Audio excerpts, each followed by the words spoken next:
We're building the #1 podcast for mindset, health, and performance. We're going to be diving deep into the experience, the psyche, and the behaviours of ourselves and our experience, as well as that of our guests. And the reason why you should listen to this mindset podcast over other ones is most mindset podcasts, they just stay high level, they stay conceptual, and at the end of the day, they're not practical, meaning they don't give you actual simple, practical things that you can implement into everyday life.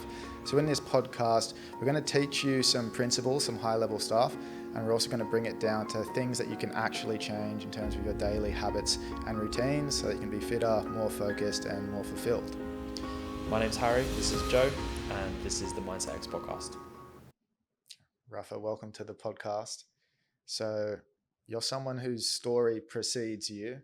This is our first time meeting, but I've heard a little about your story, and you've brought your book in with you that is soon to be released.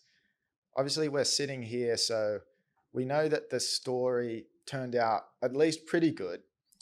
Was there a chapter in your life that I imagine is going to be a chapter in that book where you weren't sure that things were going to work out? First of all, thank you for having me. It's a pleasure to be here with you. And regarding about the book, so I started to write it when I was already in the prison on with a pencil on some kind of papers that I could found there in a prison cell. And of course, during the process, I could never imagine that it can end up like this.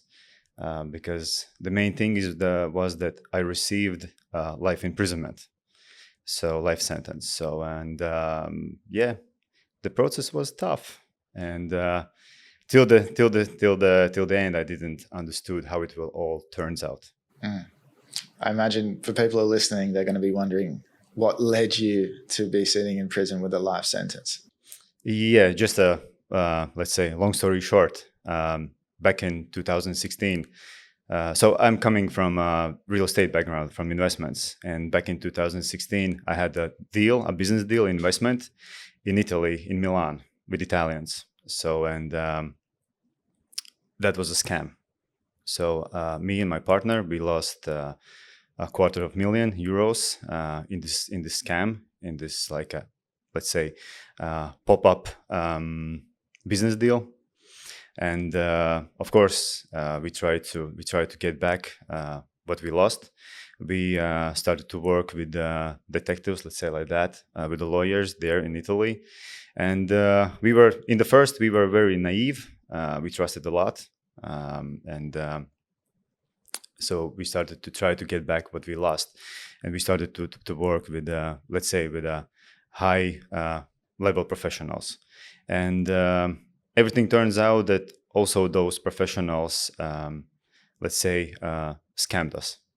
And after half a year, I went back to Italy, 26th of November, 2016. And because they told us that the deal is like, everything is okay, we took control. Everything's okay, so you can come back and get back your money that you lost, because they're afraid and they see that you are really kind of strong guys, let's say like that. You have connections. And I came back to Italy and I got arrested. And they took me to biggest Milan, in Milan, into the biggest prison, with 1,500 inmates. And after 72 hours, I received a life sentence. So this is the first trial after 72 hours. Then the judge decides what to do. Will they keep you here, or will they give you freedom, let's say like that. So yeah, I received the life sentence. I was 26 years old. My world collapsed, because I was like asking, why me? How does it goes like this, that I have been scammed once, and now this, we lost the money, and now I'm in the prison. So yeah, that's the long story short, let's say like that, because there is many things was going on in the process. Yeah.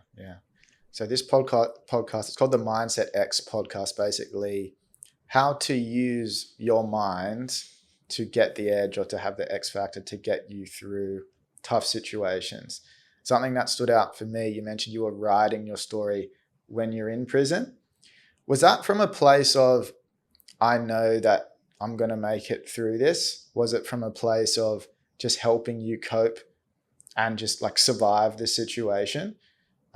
That's intriguing to me, because most people in that situation, they're not going to react like that. They're going to probably stay in that real, like, why is this happening to me? It seemed like you were using that to grow from. The first thing that I really understood, that was a wake-up call for me. I remember the next day when I woke up in the prison, I was different. There was no old Rafa. There was kind of different person. And that was a wake-up call. In that moment, I understood that it's like everything that happened with me before was a dream, and now this is a reality. It was kind of, I cannot put in the words that kind of like this feeling. And the first question, what was in my mind was what I need to learn from this, like why I am in this situation, what I need to learn, like, because everything around us is a mirror. So where didn't pass my homework? So where was this exam in my life that I didn't pass? So I started to question these things, like, and what I need to learn from this. And the first thing that I really understood, that when you touch real physical bars, you understand that, okay, Rafa, you were living in a prison here between your ears already for 26 years. This is just a reflection of that you were scared of some kind of society, like terms and conditions, how you need to look, what you need to do, how you need to sound, how you need to talk, how you need to live on other people, like expectations or something like that. And that was the first big turning point for me, that I was like, okay, I was already 26 years in a prison. Only that was, the bars was from a glass. There was glass walls, and I don't see them. I don't know where they are, but they are there. Physically, when you are in prison, you see the bars. That's it. It's like, okay, you just need to be strong and focus. And of course, I didn't believe that this is reality. I was like, no, this is some kind of, like, everyone is misunderstanding the situation. I had this hope inside me that everything will turn out good. Yeah, that's fascinating, isn't it? That the biggest prison of all is the prison that we create for ourselves in our mind, and that's the most difficult one to escape from, because unless you're put in a crazy external circumstance, you won't confront it. Like a person who's a prisoner, they're never going to break out if they don't even know that they're in prison. So that's why a lot of these situations, stories like yours, when you have this incredible breakdown, there's this amazing breakthrough that comes on the other side of it. Would you say that you were more free in prison, or you had moments of freedom in prison, even though you were in a cage physically? Yeah, because, I understood that there's like two, like ego, like a circles, let's say like that, the small one and the big one. The small one is that you need to admit that you were wrong. Like, yes, I F up this situation, I F up my life, and that's me. I'm taking responsibility about that. Of course, I was thinking like what my friends are saying right now back in my town, like in my country. What are my parents thinking? Like, what kind of shame they have right now in the family, like a bloodline.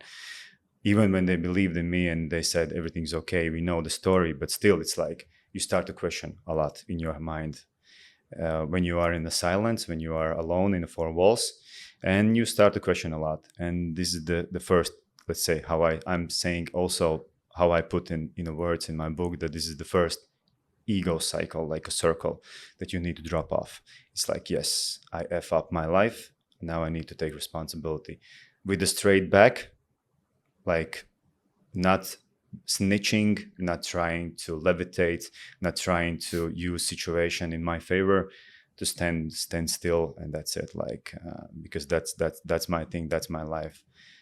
So yeah, you use the word responsibility there. So we talk about this framework a lot. There's like 3 levels to life, or 3 levels of consciousness. So the lowest level is life is happening to me. Yeah. And it's very easy to fall into that. That's victim consciousness. Yeah. If something happens to you that is quote unquote a bad thing, if you perceive that you didn't deserve that. And that's where most people reside most of the time. The level above that is going, okay, life happens to me to life happens by me. And then the bridge from life happens to me to by me is taking responsibility. What were the things that helped you take responsibility? Because I can already tell that you were already looking for that. Okay, life's a mirror. What did I do? What did I miss? Like, what were some of the teachings that you learned in prison that helped you cope with it psychologically and then also become that different person on the other side? Good question. There was a lot. Like learning lessons. What I saw from like inmates around me. Even so, in this prison, I had around me like high level, let's say, professionals, like murderers, serial killers, even mafias like Albanian. You can imagine, like you can name it, Yakuza, Triada, that is Japanese and Chinese. Like you can learn from them a lot, by the way. They told me many quotes that I'm still repeating till this day. Like, and I really learned that I like in a prison. Sounds silly, but it's like, because those guys, they're really taking responsibility. I'm not talking about those small, some kind of like a drug dealers who are like going with some kind of small amounts of cocaine or something like that. I'm talking about the guys who are moving like ships. And the thing is that you need to take, so the first is like, you need to man up.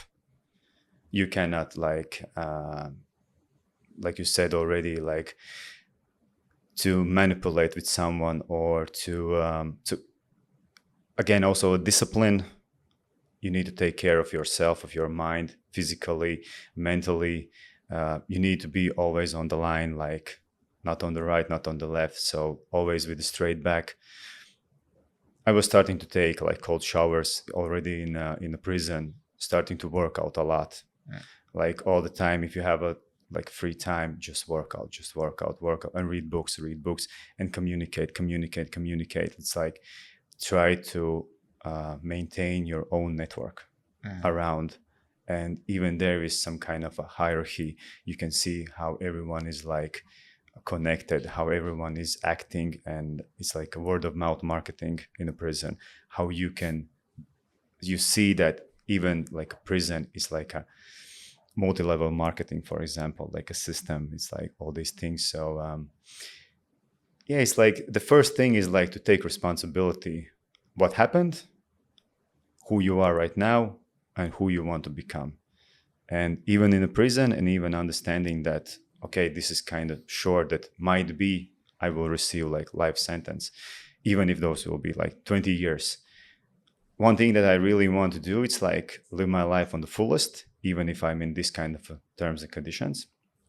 Not to be like this, like you said, a hostage, like, you know, like this, like position that I'm like, that I'm the guy who is like, how to say in English, like the poor guy who is like, everyone is always like saying, oh, it happens to you, just, I don't know, like, be with it, and that's it, don't change. And then there is the thing that I what I understood, that one day when I will go, I don't know who is above us, universe, simulator, I don't know who, Jesus, but it's like when I will go up there as a soul, and he will opens up let's say the schedule that he made for me, like the terms, like the blueprint, and he will say like, okay, Rafa, I was planning for you this, but you did this. Respect. Yeah, I believe in God personally. My conceptualization of God is the grand organized design. I'm not sure if there's like an entity up there. I believe that there's an order to things. Yeah. This is an idea that really polarizes people, is that everything happens for a reason. Some people they're like, don't fucking tell me everything happens for a reason if they have something terrible happen to them like you did. What's your take on that? Absolutely. I agree. Everything happens for a reason. I wanted to be a cool guy. I wanted to be some kind of, everyone. It's very interesting that I was also digging deep in this, like psychology, from the psychology, why people adore and want to be as like those Godfather and like Escobar and something like that. Because deep inside, everyone wants to cross the law, like to not to follow the law, not to follow the terms and conditions. It's like from the nature we have everyone inside. That's why we adore. That's what, like all these like gangsters and everything. And I understood that inside in me also there was, being a young guy, even a teenager, there was some kind of a part of me that wanted to be a cool guy. Of course, I wanted to receive respect from my family. I wanted to respect from my friends that, whoa, he's making a lot of money, he's a cool guy, etc., etc. And like, and when I came into the prison, so I understood that it's like you need to pay responsibility to be this kind of a guy, and everything happens for a reason. Rafa, you wanted to be kind of shady guy. You know that with those guys and this investment, there is not everything is beautiful. There was red flags, a lot of red flags, but I was ignoring them. I was naive, young. Of course, now I can say like I was young and naive. It's like there was red flags that I ignored, and of course everything happens for a reason, always. And even right now, sitting in the situation, in the like the things that I'm doing right now, because I'm like in the freedom. I'm 5 years right now. I came 5 years ago. I came back from Italy, Milan, and when I compare what I have did and what I have accomplished right now, it's like mind blowing. It's like I could never imagine that. Yes. Yeah. There's a great quote. I think it was Charlie Chaplin. He said, "Life viewed through a microscope, it's a tragedy. Viewed through a telescope, it's a comedy." Yeah. So that's that idea that given enough time or perspective, you can connect the dots and you can see how things are working out in my favor. It's difficult when you're in it though. And it's like the tougher the situation, the harder it is to see how the dots connect versus like, man, why is this happening? This will be last question and we'll change over to Harry. I've listened to quite a, similar like stories like Man's Search for Meaning. Viktor Frankl is one of my favorite books. The idea of hope is something that I've heard people come down on different sides on. When you're in like a really brutally hard situation, you don't know where it's going to end or when it's going to end. Some people say hope destroys you, and like the people who just like, they just live the moment that's in front of them. And other people say hope is the only thing that they had. What role did hope play for you when you're serving a life sentence? That was mixed, like a cocktail of feelings inside of me. I went through, I think, as maybe, I don't know what is the like all kind of emotions you can get, but I felt a lot, like many of them, like when you are on top of the edge, on top of the edge of the world, when you are feeling down, when you are crazy depressed. Even I almost committed suicide. I wrote letters for my family, and there was like 5-second rule, and so I went through ups and downs. Some moments hope was there, and it was the only one thing that I had. Some moments there was a lot of anger, a lot of I don't know, like negative things around me going on. So I went through a lot. But at the end of the day, I even have a quote in my book that when I left Milan in 2019, 13th of August was the day. I was like, I was totally bankrupt. And the only thing that I had in my pocket was a hope for a better future. And that's it. And that was the seed. So I can say the hope is sometimes you need only hope, and that's it. Nice. Nothing more. Awesome. Amazing. So we're going to swap over. We call this good cop, bad cop. I'm kind of reluctant to say that to you. Thank you very much. Thank you very much.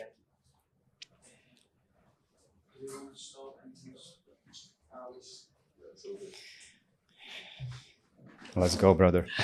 The slightly ironic good cop, bad cop quote there from Joe. Man, I mean, I knew a little bit about your story before. We've met briefly before a couple of times, but listening to it just unfold is incredible. And I'm sitting where I was sitting from my perspective, trying on your experiences, I was like putting my mind into what would I have done in this situation? Like how, or how was Rafa feeling in that situation? And what would I have felt? How would I have reacted? And sometimes it's incredible to even comprehend it. Like I get like a pit in my stomach when I even think about me in that situation. So you were just talking about hope, right?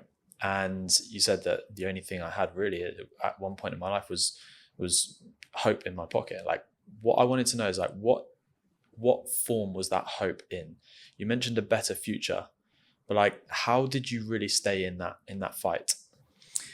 All the time I had this kind of a feeling inside me. Even when I was suicidal, I was like waking up and going to sleep with just one idea: I want to kill myself, like for half a year, like every day. And then I just fall asleep, and then I just woke up again, and then I fall asleep. And it's like, I don't know, some kind of higher force was just playing with me. I think there was like a god and Eve, and the devil was just fighting in myself. And it's like, I remember that there was something in my core that was, like knocking and saying, Rafa, just hold on, just a little bit more, buddy, just a little bit more, just one more day, just one more hour, just one more week. Don't give up, don't give up. And the turning point, by the way, the biggest turning point was that one of my best friends committed suicide back in my country. And then I really like saw how it is from the side, to see that I really could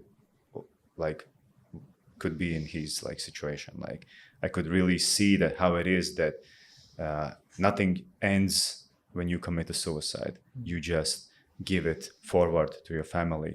How's the mom is feeling, how's the family is feeling, the brothers and sisters and everything, friends. That was eye-opening experience for me. And even when I go back to my country, so it was already past like 1 year or so, and I went to his grave in his birthday, and I was like standing next to my grave, and I was like, okay, this is crazy, like huge lesson for me. And like standing next to my grave, like it was my friend's grave, but it's like the situation and everything. So the hope, I think it was something was also between my ears, that the hope, the idea that everything's happening for a reason. Like there was some kind of a thought back in my mind that one day might be that this will end up, and it will become something very special. There was a mix of feelings and emotions, like I said before. Some moments you feel devastated, some moments you feel crazy angry. You're like, you want to just hit every mirror because you see the reflection of yourself. You're crazy angry. I'm even talking in my book, there is a chapter about like mirrors that I covered all mirrors in my apartment when I was in a house arrest, because first 4 months I was in a prison, and then they converted me to house arrest. And then I was straight 2 years. I didn't left my 40 square meter big one, like a studio, one room apartment in Milan. I was there alone, like for 2 years, not even going out to I don't know, to put out a garbage or something like that. So just straight there, because the police was checking me all the time, like 24/7 if I'm home.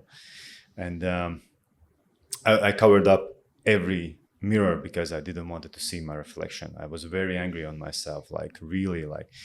And after three months, I opened up those mirrors and I forgave myself. I was like, okay, Rafa, now listen up, buddy. So we are in this together. It's like, it's your fault and it's also my fault. You start to think like you start to talk like in a dialogues with yourself, like you're talking with the two sides. Maybe I was going mad, I don't know, but it's like you start to talk to yourself and to analyze the situation and everything. And there was always someone in the back knocking and saying like, just one more day, Rafa, everything will be all right. I don't know, maybe some kind of higher force. Do you think there was a part of you that was going crazy in that? I think that somewhere I went mad during the process. Somewhere I went like I get crazy, I think, and then I just died there. Like mentally, I died there, and then I reborn. We often talk about like the dichotomy between the heart and the mind, Yeah. right? So the heart wants one thing Yeah. and the mind wants another thing. And when you're speaking about like these, like the conflict between like one Rafa and the other Rafa, one wants one thing, one wants to stay alive and to stay in the fight and to build Yeah. a future and to just be that self-believing, hopeful individual, and the other wants to just end it here, end his life, end everything. So I'm like trying to comprehend that conflict myself. How did you really come back from where you were? So I'm not saying as, for example, how I'm saying not the mind and the heart, but the meat costume that I have right now here, this one for this life, and my soul. Yeah. So the meat costume wants, this is the ego. He wants skyscrapers in Dubai, exotic cars, success, a lot of things around, and the soul wants the experience, and it's not the same. For soul, it's like whatever, you can live under the bridge, but the soul maybe wants some kind of experience that you cannot get from the skyscrapers and from that lifestyle, for example. So, and I think the fight was between this meat costume, how I'm saying, the body and the soul. And it was also interesting thing that I'm writing also in a book, that when I was fighting with this depression, of course, the depression was getting bigger and bigger and stronger and stronger. And then in one day I was like, okay, I will give a stage for my depression. Let's go. Talk it. Show me who you are. Show me your devil side, like Rafa. Here you go. Here's the stage. Let's go. And the depression started to fade out. It's like, okay, you're not anymore fighting with me, that I don't want to stay here.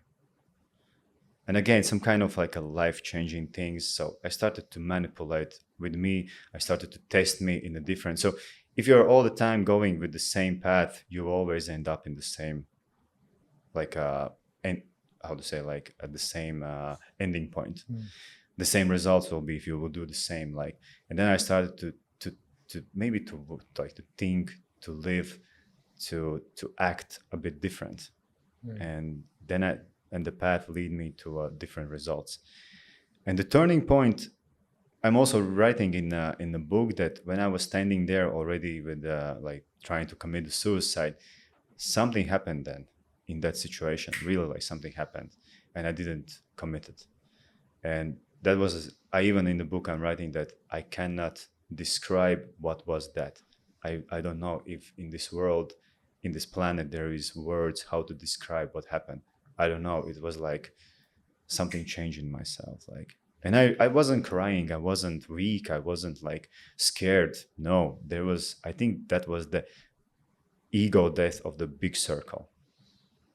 I think when I was saying this, the small circle and the big circle. I think in that moment when you are really like, you understand that, yes, I'm confirming that I want to die, and I'm really doing that. I'm not just thinking, but I'm really doing. I'm right. I wrote the letters, everything, and I understood how I want to do that, because also I had a lot of ways how to do that. I was thinking about that, and in that moment, I think that the big circle of my ego died, and that's it. And it was interesting how a lot of things changed after that. Like after 10 minutes of this situation, my dad called me and he was like, we are very close as a family, very close. I have two beautiful parents, sister, and like siblings and everything, beautiful family. And he called me, and we are not always like, we are showing love, but we are not saying I love you. And my father just called me, like it was 10, 15 minutes, something like that after the situation. And he's like, I feel kind of weird. I just wanted to call you and tell you I love you. And I was like, whoa. So you can imagine, maybe if I would commit the suicide, maybe as a punishment, I would be somewhere there, I don't know, somewhere in between reality and afterlife. And for a punishment, I would see that situation from a side, and I couldn't live it. So it was interesting situation. What was that phone call like for you? Sorry? What was that phone call like for you? I think that was the phone call that inside this child, part of my child, part of that Rafa who wanted to get attention, to get this approval, to be a cool guy like this. So like from psychology, I think we all are seeking love, approval, that someone is like giving us attention, etc. And I think in that moment I received, my child part received that attention from my father that I always wanted to receive as a kid. That okay, he's like proud of me, he loves me, not only with the act of love, but also saying that he loves me. And there's also another one thing, if I can add up, and also, so my sister's son, he was at that moment, I think 14, 15, something like that. And my father said, like, his name is Orest.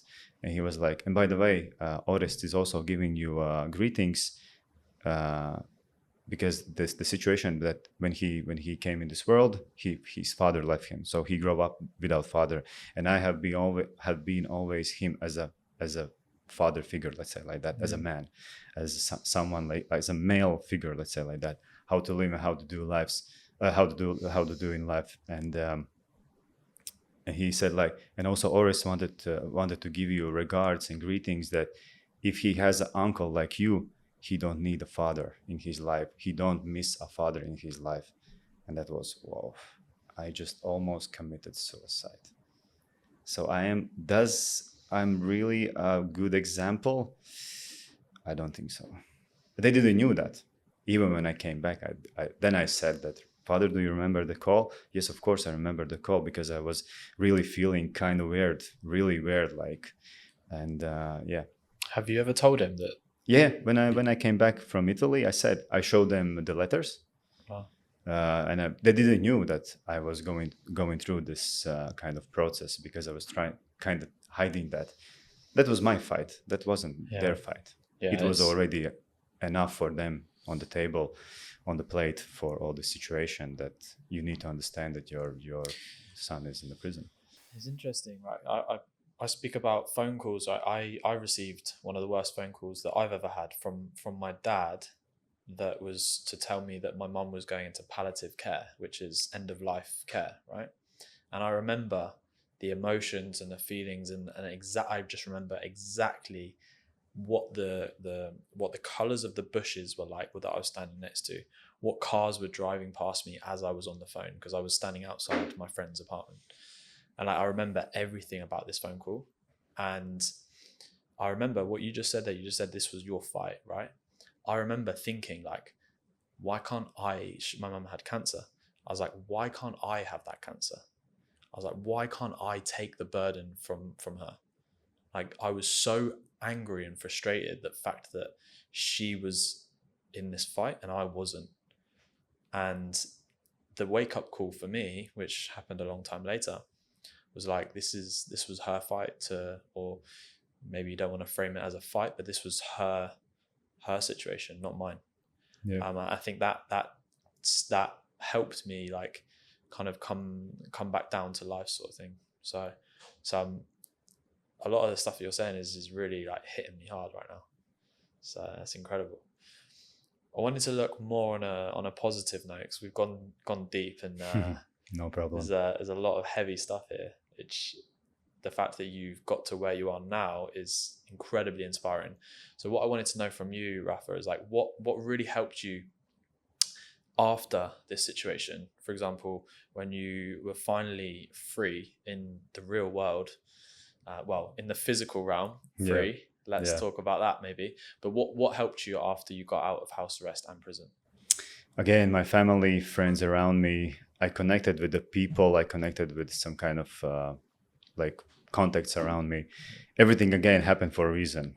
In that moment, I received some offers, I met some kind of new people, and somehow those dots started to connect. In that situation, I wasn't thinking about that. Right now, looking back, it was like every person served some kind of a mission. Every person served some kind of a part in this, let's say, reborn story. of course, I went back, totally broke, sold everything that I had, even over money for my family, friends. And I understood that, okay, Rafa, it's like you need to get back into the battlefield. That's it. Like now you need to continue from your experience, not from the zero. You're not starting from a start. You're continuing from your experience, and just hard work. That's it. I went back to real estate. A lot of people, like friends, was asking me, "Really, can you go back to real estate after all this?" And it's like, whatever. It's like in every country, in every society, in every nation, we have good and bad people. It's like it doesn't mean that now I'm afraid of real estate or investments. I will be now more smart and not that naive. And so I returned to my parents' house. I was 29, 30 years old. Again, such a shame in this society, live with your parents. But I went back to my room and just started to grind and just to do the things and hard work for two straight years, just hard work, gave back all the money that I owed. And so I wasn't thinking about, let's say, what I want to achieve. I just understood that I need to do things and that's it. And just work hard and just be grateful and be humble all the time. Remind myself, be humble. No matter what. When you win and when you lose, always stay humble. And then I through the real estate as an agent back in my country, I met investors that I'm working right now. So I'm managing all the portfolio for them. So all the operations as a COO, doing from A to Z with our own capital, and we have a lot. And so buying land plots and buildings, doing all the constructions, everything from A to Z, full cycle, and selling apartments and like doing business and managing that, and they even know my story. And when I said my story, it's not a secret. I'm even talking in my country. I have my own podcast in my own Latvian language country. So, and I'm talking about that, and I'm not hiding. And I told them, and they said, now we respect you even more. It's like, now we know that we can go with you in the war. And they see from the numbers, from everything what we are doing. They have the best business right now. They're already operating 20 years, and they said, like, Rafa, last 4 years with you is like totally different game wow. changer. It's interesting. Like, they gave me this opportunity and I use it. Well, that's the thing. Like, when a lot of the time when I work with leaders and CEOs, they and people, let's say, beneath them, or in the hierarchy of business, they want to come into work and kind of shut off from their life, right? They want to separate work and life. But a lot of the time, what I do with these guys is like, actually, you are the person who is in your personal life, and you are the person who is coming into work, right? You are going to be able to show everything and be your best self in every environment if you can be vulnerable, if you can be real with people. And also what that does is that it brings an element of trust. And people who are in business, a lot of people really respect that authenticity and that vulnerability. And what you said is like, you've told them your story. They could have been like, actually, no, this guy's a red flag. This guy's not something we want to get involved with, because maybe they have preconceptions of your story. But they were like, no, we respect that. We love that. And I think that's a lesson for a lot of people who are in business. Is like, share your story, share your personal brand, because why not? Yeah, totally agree. It's like the personal brand. And I'm not manipulating with that. I'm just showing that, you see, I also made mistakes in my life, because like, yeah, we did some wrong things, but not like to get a life imprisonment. Yeah. It's like, come on, it's like not like that.